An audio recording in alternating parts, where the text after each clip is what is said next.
तो पुण्यात्मा, जैसे आपको बताया जाता है, परमात्मा कहते हैं कि तुम यहाँ काल प्रेरणा से, काल के द्वारा भ्रमित सारा जीवन खिलौनों से खेल कर बिता देते हो।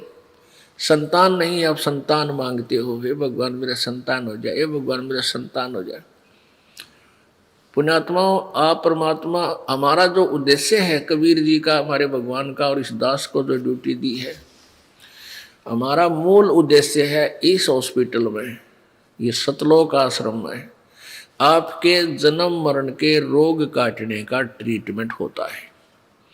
इसके अतिरिक्त जब तक आपको कोई एक्स्ट्रा कोई परेशानी है तो वो एक्स्ट्रा कोई एक आधा इंजेक्शन ला दिए जाते हैं, ताकि वो, जैसे किसी का बाह आ गया और कैंसर का इलाज हो रहा है, वो बाह का इलाज भी थोड़ा बहुत करना पड़ता है, और मूल उद्देश्य तो हमारा उस जन्म मरण की कैंसर का इलाज करने का।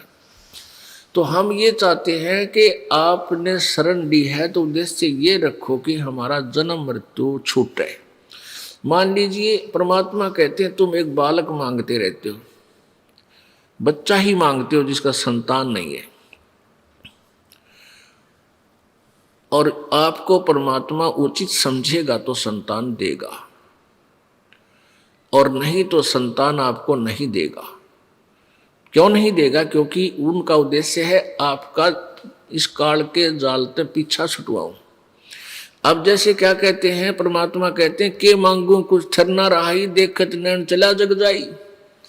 अब के मांगोगे, एक बालक मांग भी लिया, बच्चा दे दिया, शादी होगी हैं, और शादी होने पाछे वो लाग गया डाके मारन, चोरी करने, आप भी जेल में, तुम पाछा पाछा काख में थल्ला डाल के वकील के पास अंडे जियो सारी उम्र फिर। तो कहने परमात्मा ये चाहता है कि तुम यहाँ से निकल लो और अपना पीछा छुटवा लो। उनका मूल उद्देश्य ये, तो जिसने ये भक्ति करनी है मूल उद्देश्य को समझो। फिर भी आपको यहाँ जो आवश्यक वस्तु है आपके लिए मालिक जरूर देगा। इस काल के जाल को समझाते हुए परमात्मा क्या बताना चाहते हैं कि मान लीजिए यहाँ कोई पुण्यात्मा आ गया, आते तो पुण्यात्मा ही है यहाँ पर, फिर उसके बालक की कसक रह गई और बालक मालिक ने ना दिया, क्योंकि परमात्मा नहीं चाहते शुगर के मरीज को चीनी दे दे, डॉक्टर नहीं दे सकता, चाहे वो रो चाहे राजी रो। और मान लीजिए उसने शरीर यहाँ से नाम त्याग दिया और बालक प्राप्ति के लिए कि तो धक्के खानता अंडे गए हुए पति पत्नी, और बालक उसके भाग में है नहीं, होए नहीं।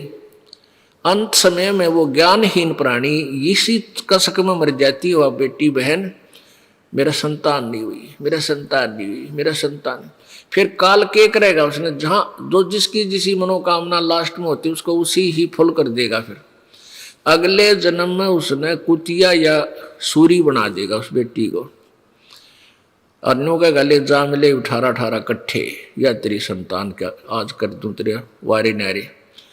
फिर वह सूरी बनकर जन्मे जाएगी, एक ब्यात पर 18। तो परमात्मा कहते इस पंडा छुटवा ले इस बीमारी तय। हमारा मूल उद्देश्य ये है कि तुम्हें सतलोक ले चलो, वहां कभी मृत्यु नहीं, कोई दुख नहीं।